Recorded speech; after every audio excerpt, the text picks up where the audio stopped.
पहले इनको जब ये पत्थर चले तो ये पत्थर कहीं भीड़ के बीच से ही आए थे और उसका हमारे पास सबूत भी है।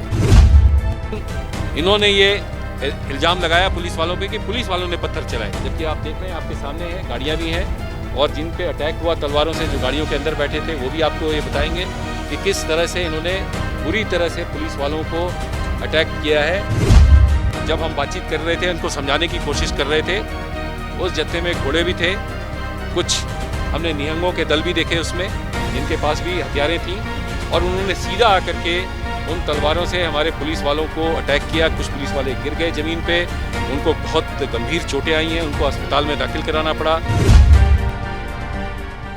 पंजाबी लोक चैनल ਦੇ ਨਾਲ ਤੁਸੀਂ ਜੁੜੇ, ਮੈਂ ਤੁਹਾਡੇ ਨਾਲ ਜਗਸੀਰ ਸਿੰਘ। ਸੋ ਅੱਜ ਜਿਹੜੀ ਘਟਨਾ ਪੂਰੀ ਵਾਪਰਦੀ ਹੈ, ਕਿਸ ਤਰ੍ਹਾਂ ਜੋ ਇੱਥੇ 31 ਸਿੰਘ ਆਉਂਦੇ ਨੇ, ਅੱਗੇ ਵੱਲ ਕੂਚ ਕਰਨ ਦੀ ਕੋਸ਼ਿਸ਼ ਕਰਦੇ ਨੇ। ਉਹਨਾਂ ਦੀ ਮੰਗ ਹੁੰਦੀ ਹੈ ਕਿ ਸੀਐਮ ਰੈਜ਼ੀਡੈਂਸ ਤੱਕ ਜਾਣਾ, ਉੱਥੇ ਜਾ ਕੇ ਜਾਪ ਕਰਨਾ। ਪਹਿਲਾਂ ਵੀ 2 ਜਥੇ ਆਏ ਸੀ, ਪਹਿਲਾਂ ਅਜਿਹੀ ਤਸਵੀਰ ਨਹੀਂ ਦੇਖਣ ਨੂੰ ਮਿਲੀ, ਪਰ ਅੱਜ ਜਿਹੜੀ ਤਸਵੀਰ ਦੇਖਣ ਨੂੰ ਮਿਲੀ ਆ ਉਸ ਦੇ ਉੱਤੇ ਡੀਜੀ ਚੰਡੀਗੜ੍ਹ ਜੋ ਸਪਸ਼ਟੀਕਰਨ ਦੇ ਰਹੇ ਸੀ, ਉਹਨਾਂ ਨੇ ਕਿਹਾ ਕਿ ਹੱਥਾਂ ਦੇ ਵਿੱਚ ਵਾਈਪਨ ਸੀ, ਤਲਵਾਰਾਂ ਸੀ, ਤਾਂ ਉਹਨਾਂ ਨੇ ਇੱਥੇ ਆ ਕੇ ਜਿਹੜਾ ਸਾਰਾ ਕੁਝ ਕੀਤਾ। ਇਸ ਦੇ ਉੱਤੇ ਪੰਜਾਬ ਪੁਲਿਸ ਨੂੰ ਵੀ ਜਿਹੜਾ ਸਵਾਲਾਂ ਦੇ ਵਿੱਚ ਲੈ ਕੇ ਪੰਜਾਬ ਪੁਲਿਸ ਨੇ ਇਹਨਾਂ ਨੂੰ ਕਿਉਂ ਨਹੀਂ ਰੋਕਿਆ, ਕਿਉਂ ਅੱਗੇ ਵੱਲ ਵਧੇ, ਇੱਕ ਵਾਰ ਤਸਵੀਰ ਸਾਂਝੀ ਕਰ ਦੇਵਾਂਗਾ। ਇਸੇ ਥਾਂ 'ਤੇ ਕਿਸ ਤਰ੍ਹਾਂ ਜੋ ਘਟਨਾ ਵਾਪਰਦੀ ਹੈ, ਜੋ ਪਹਿਲਾਂ ਅਜਿਹਾ ਕਿਹਾ ਜਾਂਦਾ ਕਿਉਂਕਿ ਕਹਿੰਦੇ ਪਥਰਾਅ ਹੋਇਆ, ਜੋ ਕੰਧ ਦੇ ਪਿੱਛੋਂ ਪਥਰਾਅ ਕੀਤਾ ਗਿਆ, ਉਸ ਤੋਂ ਬਾਅਦ ਸਿੰਘ ਜਿਹੜੇ ਕਹਿੰਦੇ ਗੁੱਸੇ ਦੇ ਵਿੱਚ ਆ ਗਏ ਸੀ। ਉਸ ਤੋਂ ਬਾਅਦ ਸਿੰਘ ਅੱਗੇ ਵੱਲ ਵਧਣ ਲੱਗਦੇ ਨੇ ਤਾਂ ਇਸੇ ਵਾਟਰ ਕੈਨਨ ਦੇ ਵਿੱਚੋਂ ਕਹਿੰਦੇ ਪਾਣੀ ਦੀਆਂ ਬੁਛਾੜਾਂ ਮਾਰੀਆਂ ਜਾਂਦੀਆਂ ਨੇ। ਉਸ ਤੋਂ ਬਾਅਦ ਮਾਹੌਲ ਜਿਹੜਾ ਸੁਖਾਵਾਂ ਹੋ ਜਾਂਦਾ ਤਾਂ ਗੱਲਾਂ ਚੱਲ ਪੈਂਦੀਆਂ ਨੇ, ਗੱਲਾਂ ਕਰਨ ਲੱਗ ਜਾਂਦੇ ਨੇ, ਕੋਈ ਅਜਿਹੀ ਗੱਲ ਹੁੰਦੀ ਹੈ। ਪਰ ਉਸ ਤੋਂ ਬਾਅਦ ਨਿਹੰਗ ਸਿੰਘਾਂ ਦੇ ਘੋੜੇ ਆਉਂਦੇ ਨੇ ਤਾਂ ਉਸ ਤੋਂ ਬਾਅਦ ਜਿਹੜੀ ਪੂਰੀ ਕਾਰਵਾਈ ਮਾਹੌਲ ਭੱਖ ਜਾਂਦਾ ਹੈ। ਤਾਂ ਉੱਧਰੋਂ ਵੀ ਜਿਹੜੇ ਮਾਰੇ ਜਾਂਦੇ ਨੇ, ਇੱਧਰੋਂ ਵੀ ਚੰਡੀਗੜ੍ਹ ਪੁਲਿਸ ਪਿੱਛੇ ਨੂੰ ਭੱਜ ਜਾਂਦੀ ਹੈ, ਤਾਂ ਪੰਜਾਬ ਪੁਲਿਸ ਉੱਧਰ ਨੂੰ ਭੱਜ ਜਾਂਦੀ ਹੈ। ਪਰ ਹੁਣ ਡੀਜੀ ਜੋ ਚੰਡੀਗੜ੍ਹ ਨੇ ਯੂਟੀ, ਉਹਨਾਂ ਨੇ ਕਿਹਾ ਹੈ ਕਿ ਉਹਨਾਂ ਦੇ ਕੋਲ ਤੇਜ਼ ਹਥਿਆਰ ਸੀਗੇ, ਵਾਈਪਨ ਸੀਗੇ, ਪਰ ਵਾਈਪਨ ਦਾ ਸਵਾਲ ਕੀਤਾ ਉਹਨਾਂ ਨੇ, ਇਹ ਕਲੀਅਰ ਨਹੀਂ ਕੀਤਾ। ਉਹਨਾਂ ਨੇ ਇਹ ਕਲੀਅਰ ਕਰ ਦਿੱਤਾ, ਇਹ ਕਹਿ ਦਿੱਤਾ ਕਿ ਉਹਨਾਂ ਦੇ ਕੋਲ ਹਥਿਆਰ ਸੀ, ਤਲਵਾਰਾਂ ਸੀ। ਤਾਂ ਅੱਜ ਜਿਹੜੀ ਇਹ ਤਸਵੀਰ ਦੇਖਣ ਨੂੰ ਮਿਲੀ ਆ, ਉਹਨਾਂ ਨੇ ਕਿਹਾ ਇਸ ਦੇ ਵਿੱਚ ਜੋ ਪੰਜਾਬ ਪੁਲਿਸ ਹੈ ਉਹਨਾਂ ਨੂੰ ਵੀ ਬੇਨਤੀ ਕੀਤੀ ਹੈ ਕਿ ਡੀਜੀਪੀ ਪੰਜਾਬ ਨੂੰ ਕਹਿ ਦਿੱਤਾ ਗਿਆ ਇਸ ਦੇ ਵਿੱਚ ਦੇਖਿਆ ਜਾਵੇ, ਖੰਗਾਲਿਆ ਜਾਵੇ ਕਿ ਉਹ ਅੱਗੇ ਨੂੰ ਕਿਵੇਂ ਆਏ, ਕਿਉਂ ਆਏ। ਪਰ ਇਹ ਉਹਨਾਂ ਦਾ ਮਕਸਦ ਨਹੀਂ ਹੁੰਦਾ। ਉਹਨਾਂ ਨੇ ਕਿਹਾ ਸੀ ਕਿ ਅਸੀਂ ਸ਼ਾਂਤਪੂਰਵਕ ਜਾਵਾਂਗੇ, ਅਸੀਂ ਉੱਥੇ ਜਾ ਕੇ ਸੀਐਮ ਰੈਜ਼ੀਡੈਂਸ ਕੋਲ ਜਾਪ ਕਰਾਂਗੇ ਵਾਹਿਗੁਰੂ ਦਾ। ਪਰ ਇੱਥੇ ਜਿਵੇਂ ਹੁਣ ਡੀਜੀ ਸਾਹਿਬ ਕਹਿ ਰਹੇ ਸੀ ਕਿ ਧਾਰਾ 144 ਦੇ ਅਧੀਨ ਚੰਡੀਗੜ੍ਹ ਕਿਉਂਕਿ ਹਾਈ ਸਿਕਿਉਰਿਟੀ ਦੇ ਮੱਦੇਨਜ਼ਰ ਅਸੀਂ ਅੱਗੇ ਨਹੀਂ ਭੇਜ ਸਕਦੇ, ਅੱਗੇ ਨਹੀਂ ਲੈ ਕੇ ਜਾ ਸਕਦੇ। ਪਰ 2 ਦਿਨ ਪਹਿਲਾਂ ਉਹੀ ਜਥੇ 2 ਜਥੇ ਗਏ ਸੀ, 31 ਮੈਂਬਰ ਗਏ ਸੀ, ਉਹ ਸੈਕਟਰ 36 ਦੇ ਵਿੱਚ ਜਾ ਕੇ ਆਏ ਸੀ, ਉੱਥੇ ਪਾਠ ਵੀ ਕੀਤਾ ਸੀ। ਪਰ ਅੱਜ ਕਿਉਂ ਨਹੀਂ ਲੈ ਕੇ ਗਏ? ਅੱਜ ਸਿਰਫ ਮੈਮੋਰੰਡਮ ਮੰਗਣ ਆਏ ਸੀ। ਉਹਨਾਂ ਵੱਲੋਂ ਕਿਹਾ ਗਿਆ ਸੀ ਕਿ ਮੰਗ ਪੱਤਰ ਦੇ ਦਿੱਤਾ ਜਾਵੇ। ਇਹਨਾਂ ਵੱਲੋਂ ਕਿਹਾ ਸੀ ਕਿ ਅਸੀਂ ਵਾਰ-ਵਾਰ ਮੰਗ ਪੱਤਰ ਨਹੀਂ ਦੇਵਾਂਗੇ, ਅਸੀਂ ਅੱਗੇ ਜਾਣਾ ਹੈ।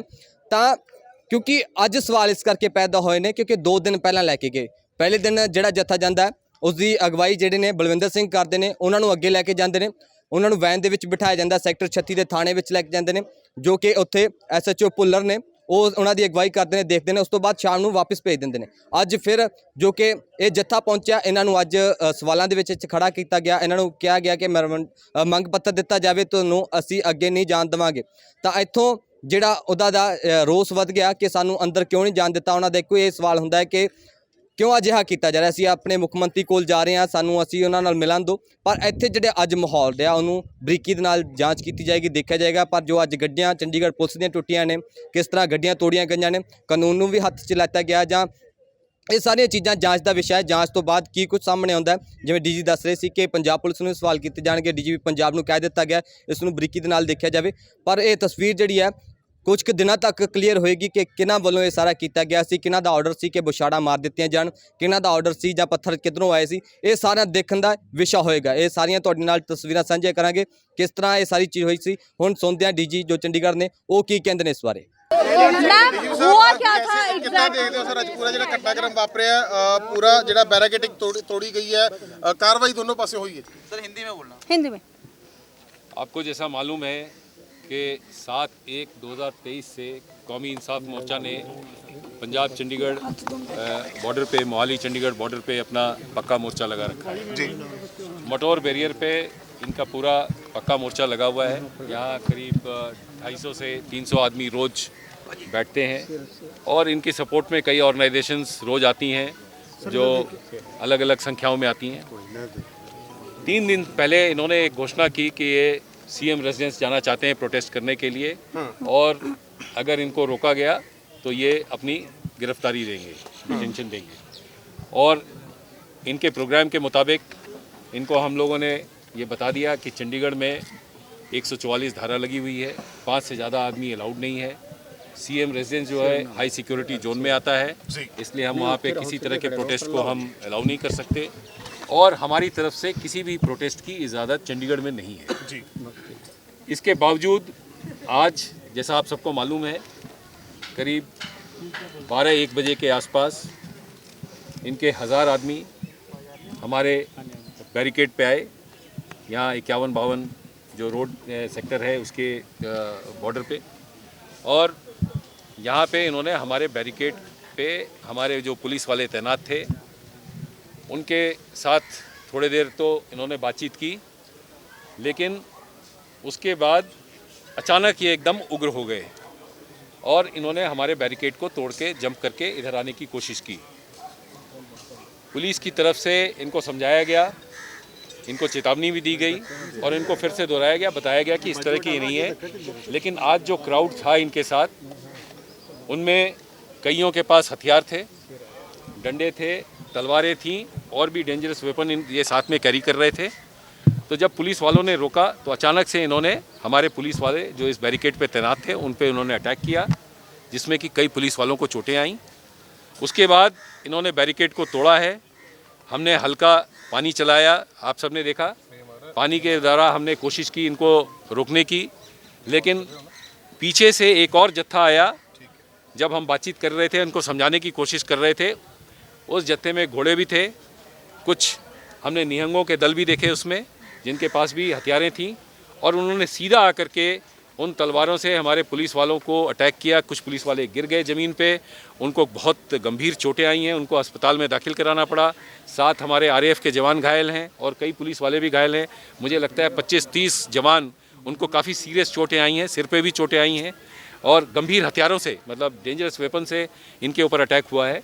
और हमारे जो जितने पुलिस अफसरान यहाँ पे मौजूद थे, उन्होंने बड़ी कोशिश की कि इनके लीडरों को समझा करके इनको किसी तरीके से नियंत्रण में किया जाए, लेकिन इन्होंने हमारी बात सुनी नहीं। आगे आकर के हमारी गाड़ियाँ तोड़ दी, जैसा आप देख रहे हैं हमारी पीछे वज्रा वैन लगी हुई है उसको तोड़ दिया इन्होंने, हमारे वाटर कैनन को तोड़ा, हमारी एक फायर टेंडर को ये लेकर के चले गए। जितने बैरिकेड थे हमारे यहाँ पे उन सबको खींच करके ले गए और ये तलवारें लेकर के अंदर घुस गए। फिर हमारी जो पीछे जो टीम लगी थी उन्होंने किसी तरीके से उनको फिर समझा बुझा करके पुश किया है। तो ये करीब 2-2.5 घंटे पुलिस के साथ जूझते रहे हैं और इन्होंने अच्छी खासी हिंसा की और पथराव किया। जो पहले इनको जब ये पत्थर चले तो ये पत्थर कहीं भीड़ के बीच से ही आए थे और उसका हमारे पास सबूत भी है, लेकिन इन्होंने ये इल्ज़ाम लगाया पुलिस वालों पे कि पुलिस वालों ने पत्थर चलाए, जबकि आप देख रहे हैं आपके सामने हैं, गाड़ियाँ भी हैं और जिन पे अटैक हुआ तलवारों से, जो गाड़ियों के अंदर बैठे थे, वो भी आपको ये बताएंगे कि किस तरह से इन्होंने बुरी तरह से पुलिस वालों को अटैक किया है और जिन्होंने अपनी तरफ से कोई ऐसा प्रोवोकेशन नहीं रहा। पुलिस ने अपने बहुत ही संयमता के साथ और काफ़ी रेस्ट्रेन बरतने के बाद इनको काबू किया है। हमने अपनी तरफ से कोशिश की कि इनको मिनिमम फोर्स यूज़ करके काबू किया जाए। जो आप लोगों के सामने देखा, आप सभी ने देखा, प्रेस के पास इसके काफ़ी फुटेजेस हैं और मुझे यकीन है कि ये सारे फुटेजेस हम अपने एविडेंस में भी यूज़ करेंगे। सर, कोई अरेस्ट तो हम इनके खिलाफ कर रहे हैं? जी हाँ, मैं आपको ये बताना चाहूँगा कि जो ये वारदात आज हुई है उसके ऊपर हम अपनी कानूनी कार्रवाई करेंगे और फिर हम उसके हिसाब से आगे चलेंगे। पर आगे कोर्स ऑफ एक्शन क्या रहेगा, क्या है, क्योंकि मोर्चा लगातार ये कह रहे हैं कि शायद फिर से चंडीगढ़ को कूच करने की कोशिश की जाएगी। देखिए, मोर्चा पिछले कई दिनों से ये प्रयास कर रहा है। मैं पंजाब पुलिस से भी लगातार संपर्क में हूँ।